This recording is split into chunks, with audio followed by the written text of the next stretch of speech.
നയനയുടെയും ആദർശിൻ്റെയും നാളത്തെ പ്രൊമോ റിവ്യൂയിലേക്ക് എല്ലാവർക്കും സ്വാഗതം. അങ്ങനെ നമ്മൾ അനിക്കാണെങ്കിൽ പുറത്തെവിടെയും വെച്ചിട്ട് നന്ദുവിനെ കാണാൻ പറ്റാത്തതുകൊണ്ട് അനിയാണെങ്കിൽ നേരെ പോലീസ് സ്റ്റേഷനിലേക്ക് വരും കേട്ടോ. എന്നിട്ട് അനി പറയുന്നുണ്ട്, ഇതിപ്പോൾ നീ ഏട്ടത്തി എടുത്തോ, ഏട്ടൻ്റെ അടുത്ത് പറഞ്ഞാലും മുത്തശ്ശൻ്റെ അടുത്ത് മുത്തശ്ശിയുടെ അടുത്ത് പറഞ്ഞാലും എനിക്കൊരു കുഴപ്പമില്ല, നിൻ്റെ പിറകെ നടക്കുന്ന ഈ സ്വഭാവം ഞാൻ മാറ്റത്തില്ല എന്ന് പറയും കേട്ടോ.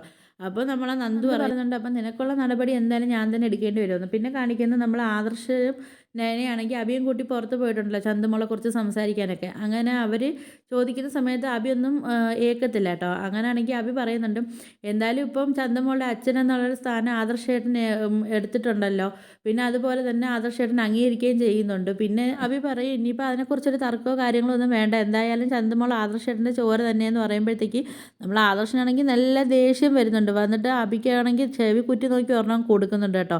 കൊടുക്കുന്ന സമയത്ത് അഭിയാണെങ്കിൽ വന്ന് തറയിൽ വീഴുന്ന സമയത്ത് നമ്മളെ നയന വന്ന് പിടിച്ച് എണീപ്പിച്ചിട്ട് നയനയും കൊടുക്കുന്നുണ്ട് ഒരെണ്ണം. അപ്പോൾ ഇതാണ് ഇന്നത്തെ പ്രൊമോ വീഡിയോ ആയിട്ട് കാണിച്ചിരിക്കുന്നത്. അപ്പോൾ നിങ്ങൾക്ക് എൻ്റെ വീഡിയോസൊക്കെ ഇഷ്ടപ്പെടുകയാണെങ്കിൽ ഒന്ന് ലൈക്ക് ചെയ്ത് ഷെയർ ചെയ്ത് സബ്സ്ക്രൈബ് ചെയ്ത് കൂടുതലുള്ള ബെല്ലൈക്കൺ ഒന്ന് എനേബിൾ ചെയ്തിട്ട് ഒന്ന് സപ്പോർട്ട് ചെയ്യണേ.